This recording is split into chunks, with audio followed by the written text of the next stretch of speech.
What if I told you that you could watch the World Cup in every country that's participating in the tournament, all while staying in the same city? Well, that's what Rasmus Otto, Paco Lopez, Kevin Masters, and Adam Burns are doing here in London. Today, they decided to watch the Mexico match with a bunch of Mexican fans in a place called El Zócalo. And I talked to them to see what sparked the idea, if they have any challenges with the idea, and what their plans are for the future. Check it out. All right, guys. I mean, my first question is, how did this idea just start? Like, I mean, this idea is genius, first of all, but how did it come to fruition? We were all talking about the World Cup. It was probably too late to go in terms of work, so we decided to take a different spin on it. We've all been to big tournaments before, but we live in apparently the most multicultural city in the world, but often we don't really experience it. The World Cup is a perfect opportunity to reach, see new places, meet different people, because we have that one thing that binds everyone together, football.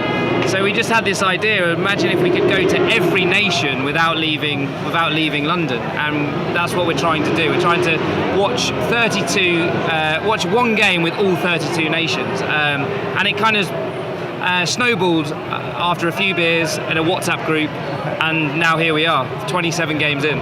And how convinced were you guys to say, okay, let's do it? Like, did it take a lot of planning, or you guys were 100% all the way from the beginning?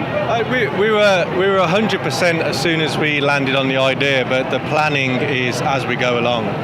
The success of the idea is literally, it will only happen due to the kindness of Londoners to invite us in. So we could just put ourselves out there and just hope that people would invite us to watch football with them. And so you talk about planning. I mean, how does this planning work out? I mean, yeah, London's a huge place, and there's a lot of teams in this competition. There's 32 teams that you have to watch it with. So is a lot of it just improvisation, or did you ever get, okay, this day we do this team, this day we do this team, and so how does that even work? We did put a plan together. This day we're going to support Germany, this day we're going to support Mexico, and so on. And then we start reaching out, like, to embassies and to friends and friends of friends and Facebook groups of Mexicans in London and Swedish people in London. We start reaching out and basically inviting ourselves to their parties. And we split two groups. We all took two groups. Like, these are our countries.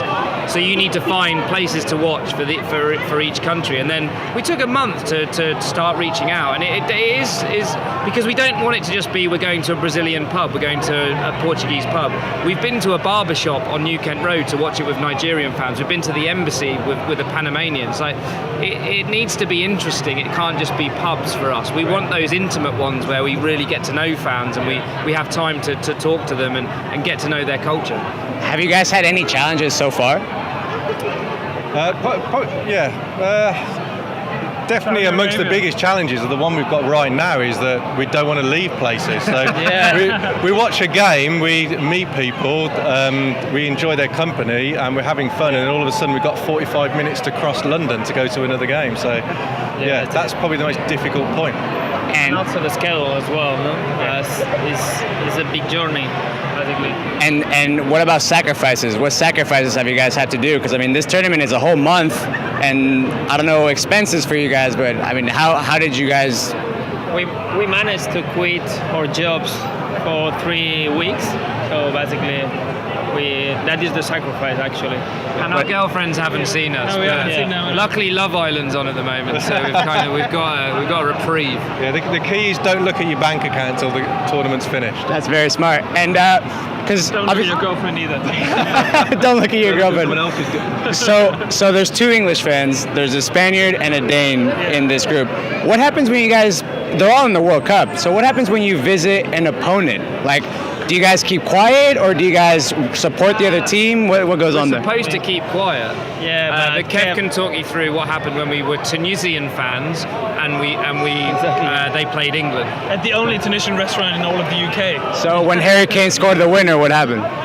Well, it was a really lovely family-run restaurant, and they invited us in. There was 25 Tunisians watching the football, and they squeezed us in. And when Harry Kane scored at the end, we all had this plan that we were going to be respectful if England do happen to win.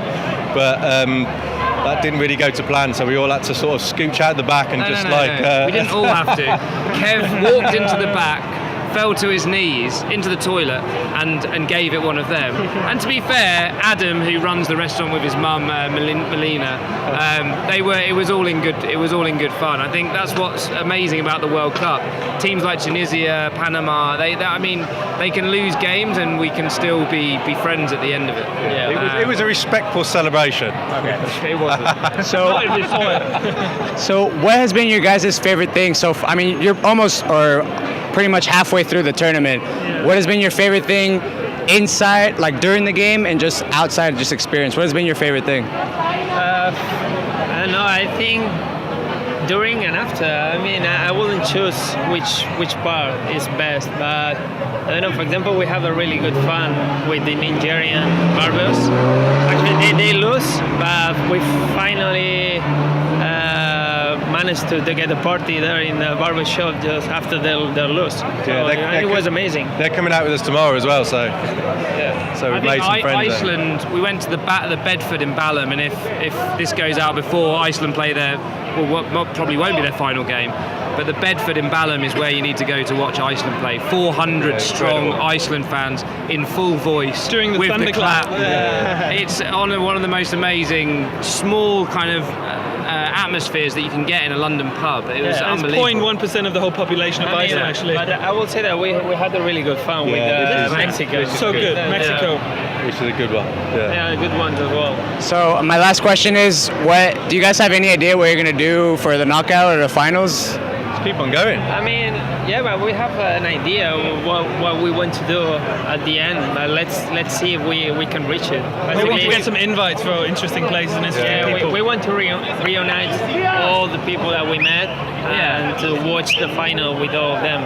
It would be great to get everyone that we've met along the way in one place to watch the final, regardless of who's playing. Everyone wants to watch the World Cup final, and to do it with 32 different nations in one venue would be epic, and would be exactly what we set out to do: show that London is the most multicultural city in the world. Thank you guys. Thank you.